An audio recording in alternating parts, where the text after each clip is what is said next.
empecemos. En esta clase ustedes tienen que conocer la hemostasia y definir su fase. Sencillo. Por favor, graba bien esta clase, que acá vienen varias preguntas. ¿Ah? Lo subo a YouTube. ¿Ah? Lo subo a YouTube. Lo subo a YouTube. ¿Lo subes a YouTube? No. Nada de subir a YouTube, TikTok, nada de eso. Pásale directamente a tu compañero. Pásale directamente a tu compañero. ¿Sabes que me gusta hablar malas palabras? ¿Cómo estás subiendo a YouTube? ¿Qué pasa? Ya. Hemostasia. ¿Qué cosa es la hemostasia, chicos? ¿Qué cosa es la hemostasia? Por favor. Es el mecanismo que evita las pérdidas sanguíneas tras una lesión vascular. O sea, después de que se ha realizado algún traumatismo y empieza a haber sangrado, se desarrolla la hemostasia. ¿De acuerdo? Correcto. Vamos avanzando. Pero esta hemostasia tiene varias etapas. 3 etapas hasta donde conocemos, hasta donde se sabe.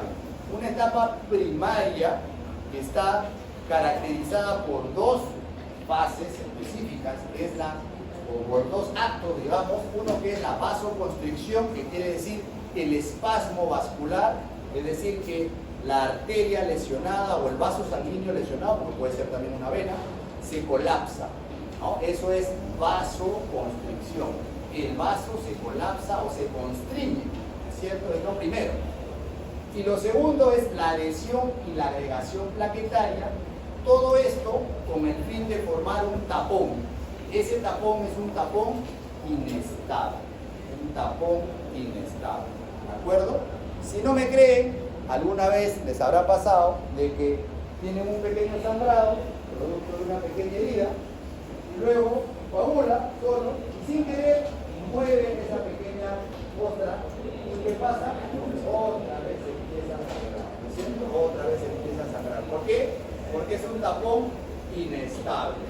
Eso es parte de la primera etapa o la etapa primaria, también conocido como fase celular. Dura poco tiempo, de 3 a 5 minutos. Es lo que ustedes hacen luego de que les toman la muestra de la sangre periférica, la muestra de la vena, van al laboratorio, algunos de los laboratorios conocidos, toman la muestra y luego les dicen cierre su codo, ¿no? Para que por favor espere unos minutos. Ya, eso es lo que están haciendo. Número 1. ¿Ya? Luego viene la etapa secundaria, ¿de acuerdo? En la hemostasia secundaria, también conocido como fase plasmática, es la que dura de 5 a 10 minutos. Y dentro de esa se habla de algo que se conoce como coagulación. La coagulación es la interacción de todos los factores de la coagulación en una cascada que conocemos como cascada de la coagulación, que tiene a su vez 2 vías, una vía extrínseca, una vía intrínseca y una vía común, ¿de acuerdo?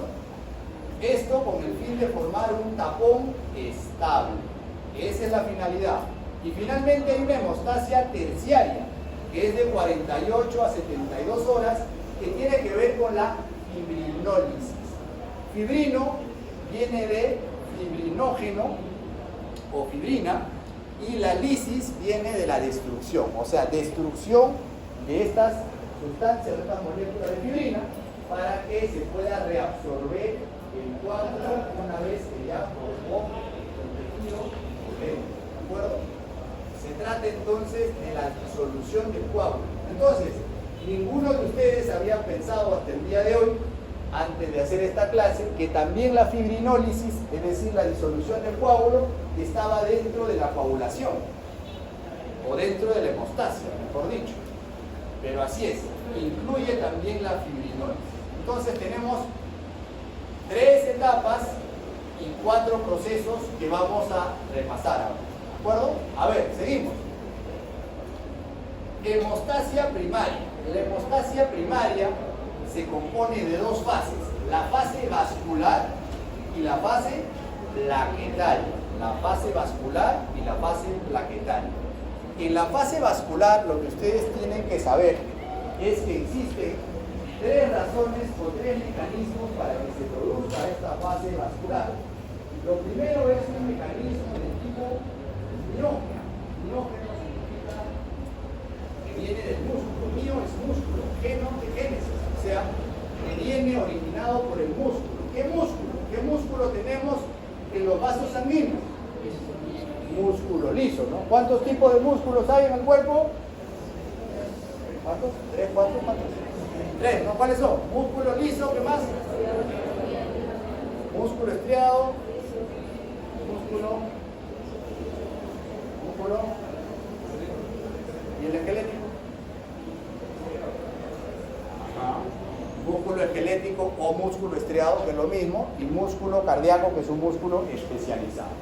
De estos tres, dentro de las arterias y venas tenemos el músculo liso.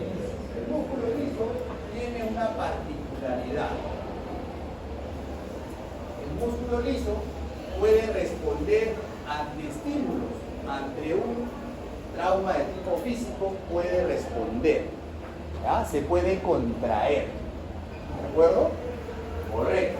En este caso, si están recibiendo una herida, si está causándose una herida, digamos que una persona se ha hincado con un clavo en la mano, entonces se puede producir este mecanismo de tipo miógeno, sí se puede producir. Además, se puede producir un mecanismo de tipo nervioso. ¿Cómo es posible que se dé un mecanismo de tipo nervioso?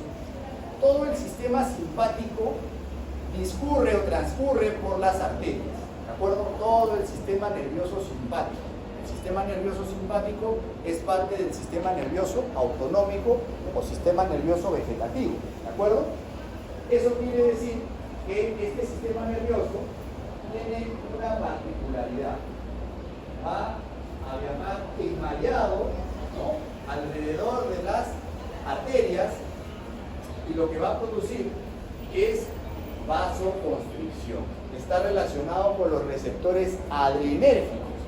Adrenérgicos porque tienen que ver con la adrenalina, ¿de acuerdo? Y produce vasoconstricción.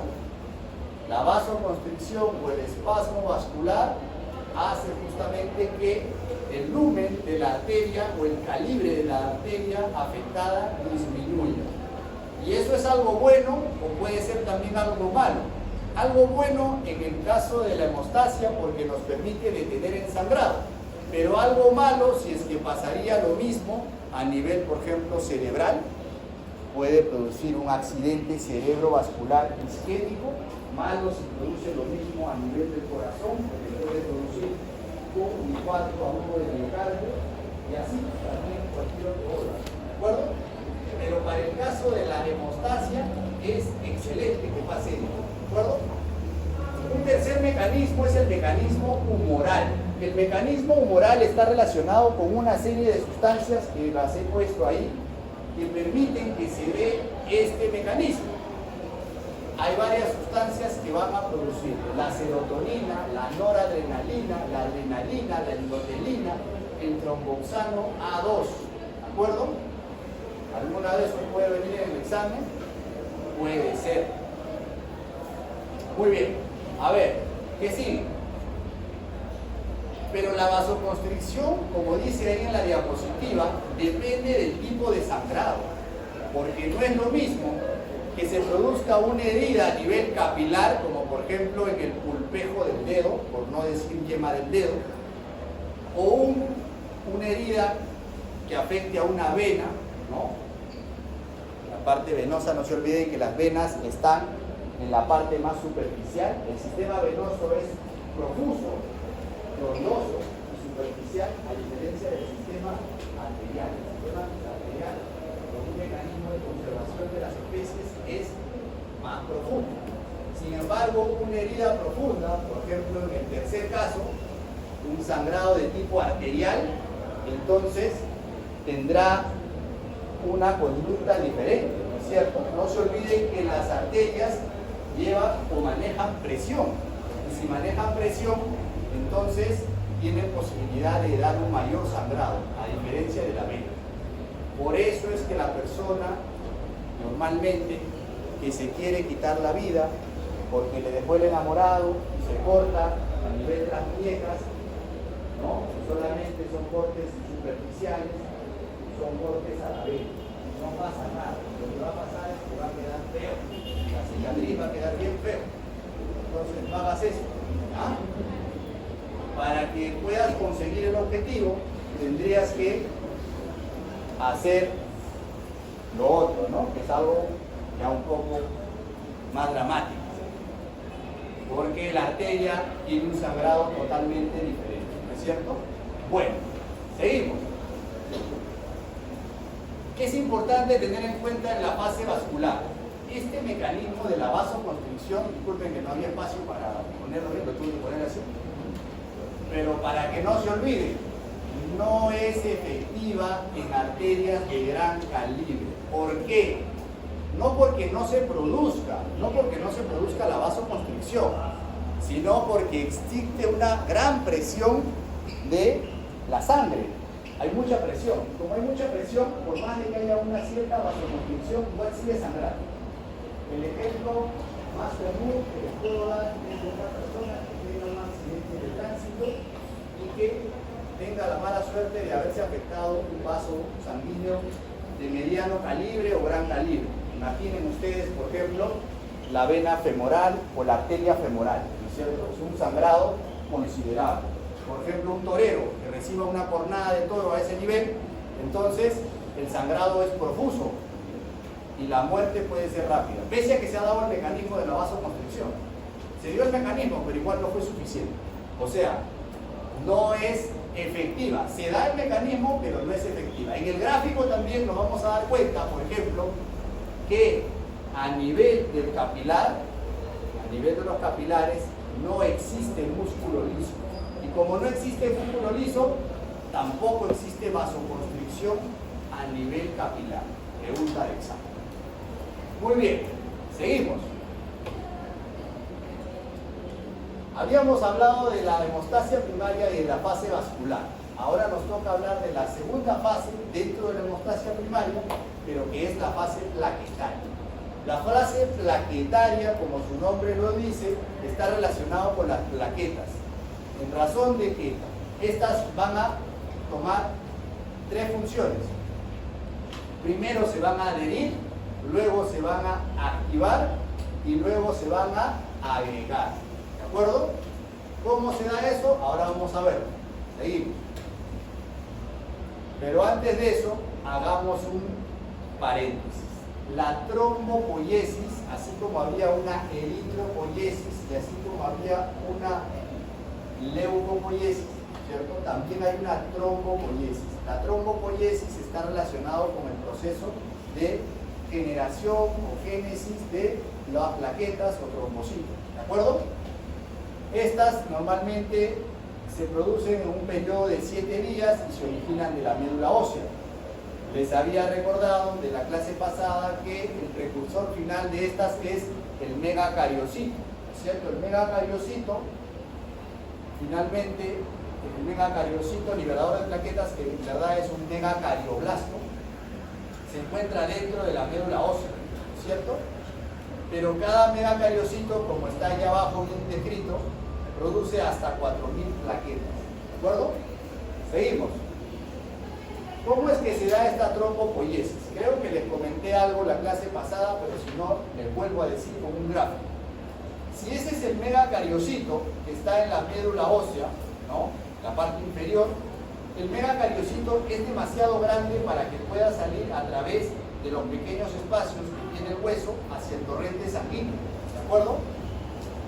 Entonces, ¿qué le pasa? Lo que hace es emitir pseudópodos, emite pseudópodos, pero el torrente sanguíneo pasa a tal velocidad y a tal presión que lo corta, lo va cortando, lo va cortando, lo va cortando. Y genera múltiples fragmentos.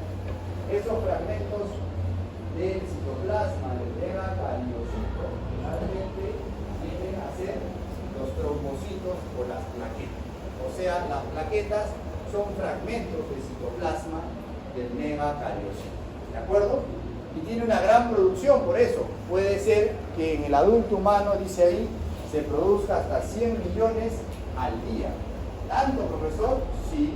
Lo que pasa es de que todo eso se encuentra en reserva o en los órganos. ¿En dónde? Generalmente en los pulmones, en el cerebro, hay una reserva de plaquetas. ¿De acuerdo? En todos los órganos hay una reserva. Y en caso se necesite, se libera. ¿Muy bien? Y se puede incrementar este valor incluso hasta 20 veces. Así de dramático. Ahora seguimos. Las plaquetas tienen una estructura diferente a los glóbulos rojos, ¿no? Como ustedes pueden ver, las plaquetas también tienen algunas características similares a otras células. Los glóbulos rojos no tienen núcleo, las plaquetas tampoco tienen núcleo. Pero los glóbulos rojos no tienen estos gránulos que tienen las plaquetas. De todas estas estructuras, las más importantes son los gránulos densos y los gránulos alfa. Los gránulos densos contienen ADP, ATP, calcio, serotonina, por si acaso. Y los alfa son diferentes proteínas que en la siguiente diapositiva lo vamos a ver. A ver. Los gránulos densos, repetimos, ADP, ATP, serotonina, GTP y calcio. ¿GTP qué cosa es? ¿Qué es GTP?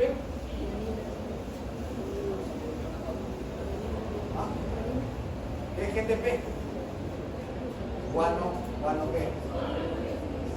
Bueno, simple y fosfato, ¿no? Correcto, ya. Y los gránulos alfa tenemos fosfolípidos, enzimas hidrolíticas, FP4, que es una proteína que inactiva la heparina. Ojo que la heparina es un anticoagulante.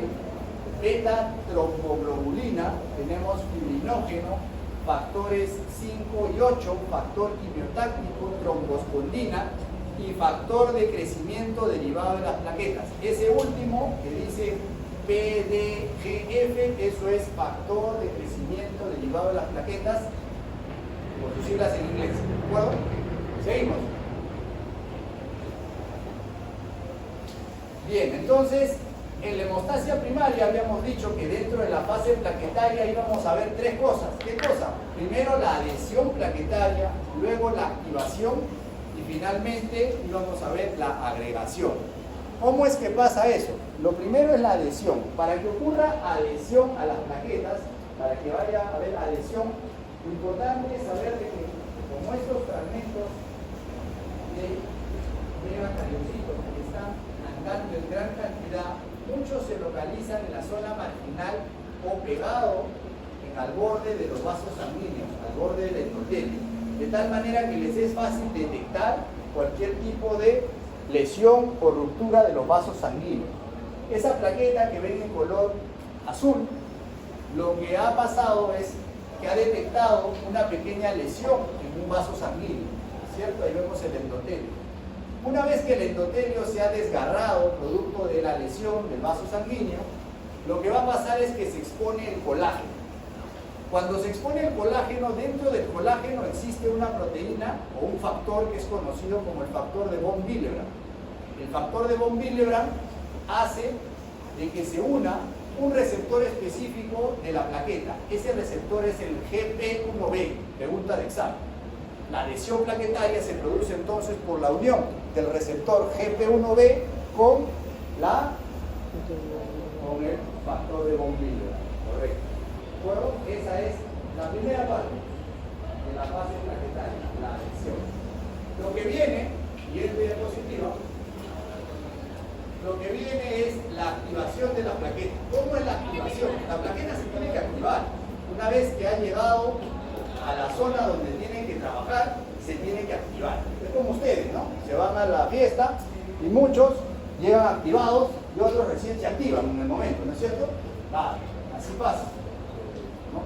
En este caso, ustedes se activan de diferentes formas. La plaqueta se activa con todas estas sustancias, miren, serotonina, adrenalina, tromboxano, noradrenalina, endotelina. Profe, ¿y no usa alcohol? No, la plaqueta no se activa con alcohol. Entonces, y ADP también, ¿no? Entonces secreta todos esos gránulos y se empieza a activar. ¿Cómo que se activa, profesor? Ahora vamos a ver qué pasa con la activación. Siguiente diapositiva. Para que se active la plaqueta, lo que tiene que pasar es un proceso de metamorfosis. Metamorfosis. Con la novela Metamorfosis, ¿no? ¿Quién escribió Metamorfosis? Kafka. ¿Y en qué se convirtió? No dice. ¿Sabes? Está bien, vamos. Muy bien. Y en la metamorfosis viscosa, entonces, ¿qué es lo que pasó con la metamorfosis viscosa? Lo que tiene que haber es un cambio de su forma y una formación de pseudópodos. Si regresamos al anterior, por favor, Kevin, en el anterior van a ver ustedes que la plaqueta, que arriba la ven de una forma de disco, ¿no? En la parte de abajo la plaqueta ya está emitiendo pseudópodos, ¿no? Ya está adquiriendo otra forma. Siguiente. Entonces, esta plaqueta se activa. ¿Y cómo se va a producir esta activación? Ante la presencia de otro receptor que también tiene la plaqueta. Ese receptor es el GP2B3A. GP2B3A. Ante la presencia, ojo, he dicho solamente se activa ante la presencia, ¿no? Se hace una metamorfosis, activa el receptor GP2B3A, empieza a sintetizar tromboxano A2, TXA2 es tromboxano A2, y luego empieza a secretar todos los gránulos que contiene, gránulos alfa, gránulos denso, y empieza una activación procoagulante de la membrana. Habíamos hablado que había una proteína, ¿no?, que inhibía la heparina, el FP3, también se activa la acción procoagulante. Pro quiere decir a favor, ¿no es cierto? Vamos a hacer una actividad pro fondos de la matrícula de la estudiante. A favor, ¿no es cierto? La progesterona, a favor de la gestación, ¿no es cierto? Muy bien, siguiente. Entonces, recordamos, dentro de la fase plaquetaria, seguimos en la hemostasia primaria, estábamos en una fase vascular, luego una fase plaquetaria. En la fase plaquetaria teníamos primero la adhesión, que estaba relacionado con el receptor GP1B y el factor de von Willebrand, y luego viene la activación. La plaqueta se activa por varios compuestos, incluyendo serotonina, ADP, todo lo que hemos visto, endotelina. Y luego tenemos la agregación. ¿Qué quiere decir? Una vez que la plaqueta ya está adherida, ya está activada, empieza a agregarse otra gente. Así como pasa en la fiesta, tal cual, ¿no es cierto? Primero llega, la gente está en nada, luego se activa la gente y empieza a juntarse todo el mundo. Igualito, lo mismo pasa con las plaquetas, lo mismo. Se agrega. ¿Y cómo se agrega? Una con otra se agregan a través del receptor que ya activó previamente. Ese receptor que ha activado es el GP2B3A. Une un receptor de un lado, GP2B3A, con el otro receptor del otro lado, y entre ellos hay un enlace, y ese enlace es una proteína fibrilar. Esa proteína fibrilar se llama fibrinógeno. Entonces, para que exista agregación plaquetaria, se requiere de fibrinógeno y de la presencia del receptor GP2B3A. ¿De acuerdo? Listo. Seguimos. Receptores de membrana. ¿Cuáles son esos receptores? En una sola imagen, para que todos vean nuevamente, el endotelio lesionado está mostrando o está exponiendo el factor de von Willebrand, se une al receptor GP1B, eso se llama adhesión.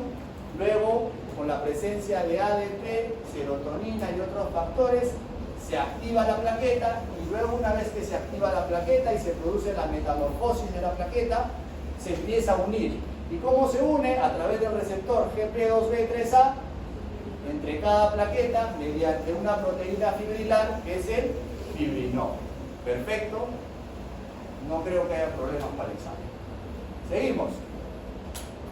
Ahora, pasamos a la hemostasia secundaria. En la hemostasia secundaria habíamos dicho que ahí sí hablábamos de una fase específica que se llamaba coagulación. La coagulación, como su nombre lo dice, lo que hace es transformar, o mejor dicho, el resultado es transformar esta proteína, el fibrinógeno, que dicho sea de paso es una proteína soluble, en una proteína insoluble. Esa proteína insoluble se llama fibrina. La clave entonces está acá. El cuerpo dice, no me sirve una proteína soluble porque el coágulo no va a ser estable. Yo necesito que el coágulo sea estable. Entonces lo que voy a hacer es convertirla de soluble, la voy a pasar a insoluble. Es decir, en la coagulación se va a transformar el fibrinógeno a fibrina. ¿A través de qué? De una cascada enzimática que obviamente está mediado por un catalizador, pero eso es solamente para que ustedes tengan en cuenta. Lo importante acá es recordar, en esta segunda fase se transforma el fibrinógeno a fibrina. ¿De acuerdo? Siguiente. Y en esta coagulación, como habíamos dicho hace un momento, existen tres vías. Una vía intrínseca, una vía extrínseca y una vía común. ¿Por qué existen tres vías? ¿Por qué? Intrínseca porque es dentro de lo que ha pasado, dentro del vaso sanguíneo hay un tejido que se ha expuesto, que es parte del colágeno subendotelial, ¿cierto? Se ha expuesto. Esa es parte de la vía intrínseca. Pero además hay una vía extrínseca que está relacionada con la ruptura de la membrana, ¿no es cierto? Estas dos van a terminar en una vía común y lo interesante es que la vía común va a pasar de protrombina a trombina y el fibrinógeno lo va a pasar a fibrina. Y cada vez que hace eso va formando una red de fibrina. Eso es lo que hace, un enmallado. Si nosotros miramos en un microscopio electrónico el coágulo estable, ¿qué es lo que tiene? Es una red de fibrina. Un montón de plaquetas amarradas entre sí por una red de fibrina. Eso es lo que se ve. Seguimos. Y si otra vez tratamos de ver cuáles son los factores que están relacionados con la coagulación, hay otra diapositiva que vamos a ver los factores de la coagulación. Acá solamente es para que vean las tres vías. En la vía extrínseca, que es la más sencilla de recordar, todo empieza con el factor 7. Todo empieza con el factor 7. ¿De acuerdo? Ese factor 7 se activa, hay un factor tisular y como siempre hay un factor de la coagulación indispensable y necesario, ese es el calcio. ¿De acuerdo? Por el otro lado tenemos la vía intrínseca. En la vía intrínseca hay una superficie que está dañada que hace que cambie el factor 12, el factor de Hagemann, y se active. Y luego esto, a través de una serie de activaciones, que tampoco es indispensable recordarlo, va a terminar en una vía común, que es el factor 10. ¿De acuerdo? ¿Para qué? Para que finalmente pasemos a convertir, luego de la vía común, en la producción de fibrinógeno. El factor 1 es fibrinógeno. Y el fibrinógeno tiene que activarse. Cada vez que vean al costado la letra A, significa que se ha activado. Muy bien. Siguiente diapositiva. Ahí tienen ustedes todos los factores de la coagulación. Factores a recordar son todos, pero hay algunos bien interesantes. Por ejemplo, el factor 1 lo van a ver siempre, el fibrinógeno. El factor 2 se pide siempre en los exámenes de coagulación, la protrombina. El factor 4, de conocimiento prácticamente universal, el calcio está metido en un montón de procesos, no solamente en la coagulación, también está relacionado con la contracción del músculo, con la neurotransmisión, con un montón de procesos biológicos, es importante recordarlo. El factor 5 es la proacelerina, pero si ven bien, yo no veo ahí factor 6. ¿Ah? ¿Qué pasará? ¿Por qué no hay el factor 6? ¿Por qué no hay? ¿Porque se han olvidado? No. Porque justamente el factor 6 era el factor 5 que había estado activado. Y en un inicio le habían dicho 6, pero después desapareció. Dijeron que no, que ese no era y quedó ahí. Por eso es que hay 13 factores, pero el 6 no existe. No vaya a ser que en el examen venga el 6 y de ahí comen otra cosa. Muy bien. Factor 8, 9 y 10 son factores interesantes en el sentido de que son los que están relacionados con la hemofilia, ¿no? Por eso se llama factor antihemofílico A, antihemofílico B y el 11, perdón, también, que es el factor antihemofílico C. El 12 es el factor de Hagemann y el número 13, el último, es el factor estabilizador de la fibrina. Finalmente, lo que queríamos era formar fibrina y es lo que se va a lograr. ¿De acuerdo? Seguimos, por favor. Esta es una imagen para que más o menos ustedes se den cuenta del tiempo de vida media en horas de los diferentes factores de la coagulación. Miren lo interesante, por ejemplo, el factor 7 puede tener un tiempo de vida media muy corto, de 3 a 6 horas, ¿no es cierto? O por ejemplo el factor 8, que puede tener una concentración mínima y puede ejercer su función, 0.1 microgramos por mililitro, ¿no? Comparado a otros que necesitan, como el fibrinógeno, de 2.000 a 4.000 microgramos por mililitro. O sea, vean ustedes que no todos manejan la misma concentración. No necesariamente porque sean más potentes, sino porque es más necesario la proteína, en este caso el fibrinógeno, para poder formar coágulos, ¿no es cierto? Además tenemos otras proteínas propias de la coagulación, proteína C y proteína S, así como antitrombina. Listo, seguimos. A ver, en las etapas de la coagulación de la sangre, lo que se quiere es la formación de tres cosas. Lo primero es la formación del complejo protrombinasa, lo segundo es la formación de trombina y finalmente la formación de fibrina. ¿Cómo pasa esto? En la siguiente diapositiva veremos, por ejemplo, que la protrombina se convierte en trombina a través de la formación de un complejo de protrombinasa. Cada vez que ustedes vean la palabra asa, significa que es, ¿qué cosa? Una enzima, ¿no es cierto? Una enzima. Bueno, y acá tenemos, por ejemplo, el factor proteico tipo 3, FP3, que habíamos mencionado hace un rato. Tenemos el calcio, el factor 10 activado, el factor 5 activado. Estos finalmente van a ser parte de la formación del complejo de protrombinasa para poder llevar a cabo la conversión de protrombina en trombina. ¿De acuerdo? Entonces, ya hemos dicho el paso número 1. Siguiente, o tercer paso, porque era complejo protrombinasa, segundo, formación de trombina, tercero, formación de fibrina. La formación de fibrina, ¿cómo será? Pasa de la voz a tu compañero. La formación de fibrina está relacionada justamente con la capacidad que pueda tener el cuerpo de transformar el fibrinógeno en fibrina. Y esto va a pasar siempre y cuando esté presente la trombina. O sea, la trombina va a mediar este proceso.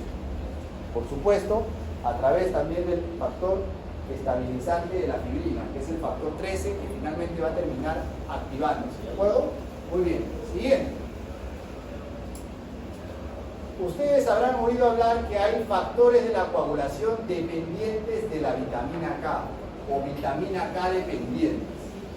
No está expresado acá, pero obviamente eso siempre viene en el examen. Siempre viene en el examen. ¿Cuáles son los factores de la coagulación dependientes de la vitamina K? Lo tienen que saber. El factor, no, ahí como dice así, me dijeron uno, no, es el factor 2. El 2, 7, 9, 10. Factor 2, factor 7, factor 9, factor 10. Pregunta del examen. Ahí está. A, B, C, D. La E puede ser otra. Ya un distractor. Muy bien. Y luego 2, 7, 9, 10. Y esa vitamina K, ¿de dónde proviene? ¿De dónde proviene? Proviene de la gamma carboxilación que se realiza a nivel ¿de qué?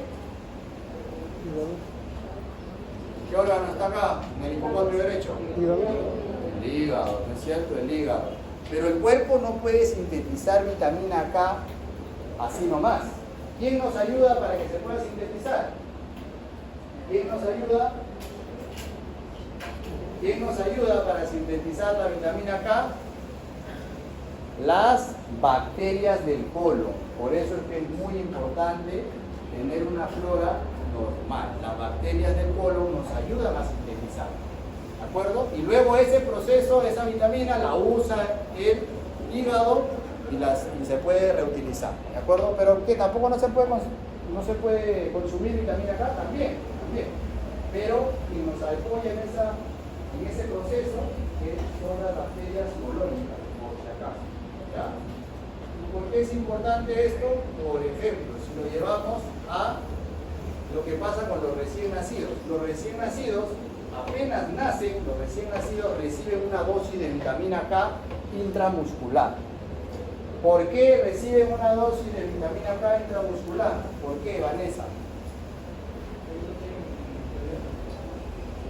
Porque tienen muchas bacterias en su intestino.